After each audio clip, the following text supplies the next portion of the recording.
Bismillahirrahmanirrahim. Assalamualaikum dear students. Welcome to AZ International Publishing House. Today we are going to discuss Mathematics Grade 2, Unit number 6, and Unit 6 is about Geometry. Today we will solve questions of review exercise. Let's start with first question. Tick the correct option. A straight line segment is called. अब जल्दी से बताएं straight line क्या होती है। आपको पता है स्ट्रेट का मतलब है सीधा, इस तरीके से जो लाइन है। तो आप ज्योमेट्री पढ़ रहे हैं तो ज्योमेट्री में आप देखते हैं कि डिफरेंट तरह की जो शेप्स हैं वो साइडों से मिलकर बनती हैं, ठीक है। तो आपने बताना है कि ये जो स्ट्रेट लाइन सेगमेंट होता है, ठीक है, शेप्स में, उसे क्या कहते हैं? ऑब्वियसली साइड कहते हैं। A point where two line segment meets और टच, भाई एक हमारे पास ये है, दूसरी हमारे पास ये है, तो ये जहाँ पर टच करती है इस पॉइंट को क्या कहते हैं? वर्टेक्स कहते हैं। अब ये जो लाइन है टेढ़ी मेढ़ी सी, आपको पता है कि ये स्ट्रेट लाइन तो नहीं होगी। स्ट्रेट लाइन का मतलब होता है सीधी लाइन। अब ये क्योंकि टेढ़ी है तो इसका मतलब है ये कर्व होगा। ये हमने डी पे क्लिक कर दिया।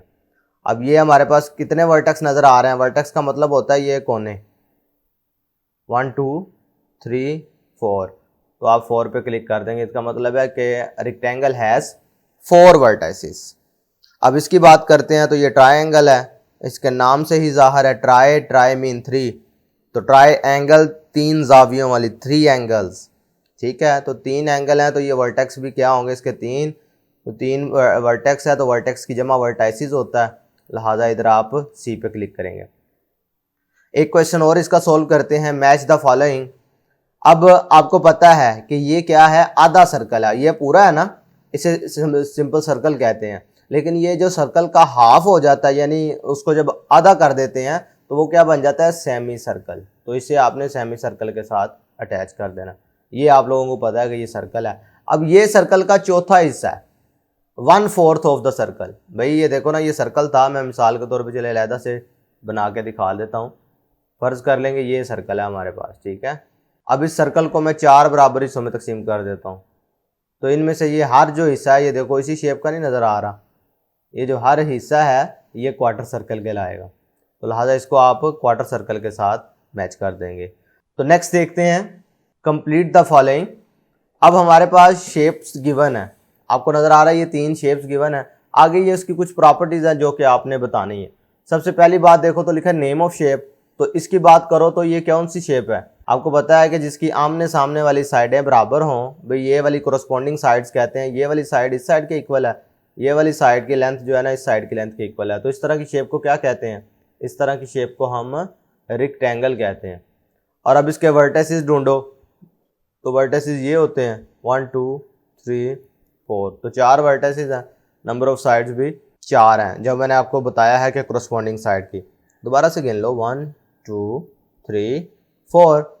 इसी तरीके से अगर ये वाली शेप देखो, ये बिल्कुल राउंड शेप है ना, तो राउंड शेप कौन सी होती है? ये हमारे पास सर्कल कहलाती है। अब इसमें कोई वर्टेक्स नहीं होता। अभी देखो वर्टेक्स होने के लिए ज़रूरी था कि 2 एज आपस में मिलते, यानी 2 साइडें आपस में मिलती तो फिर वर्टेक्स बनता। तो जब इसमें साइड ही नहीं है तो वर्टेक्स कहाँ से आएगा? तो ऑब्वियसली फिर वर्टेक्स भी 0 होगा और साइड भी इसमें 0 कहलाएंगे। अब अगर आप ट्रायंगल की बात करते हैं, ये 3 साइडों वाली है, तो ऐसी फिगर जिसमें क्लोज हो और 3 साइडें हों, तो इसका मतलब है वो फिगर क्या कहलाती है? ट्रायंगल कहते हैं इसे। अब इसमें अगर नंबर ऑफ वर्टिसेस की बात करो तो ये 1 2 3 बनते हैं, तो इधर हम 3 लिख देंगे। नंबर ऑफ साइड्स की बात करते हैं तो ये हमारे पास 1 2 और 3 साइड्स बनती हैं, तो ये हम इधर 3 लिख देंगे। तो प्यारे बच्चों, आज के वीडियो लेक्चर में हमने रिव्यू एक्सरसाइज के 3 क्वेश्चंस को सॉल्व किया है। नेक्स्ट वीडियो लेक्चर में बकाया क्वेश्चंस को सॉल्व करेंगे। अल्लाह हाफिज़।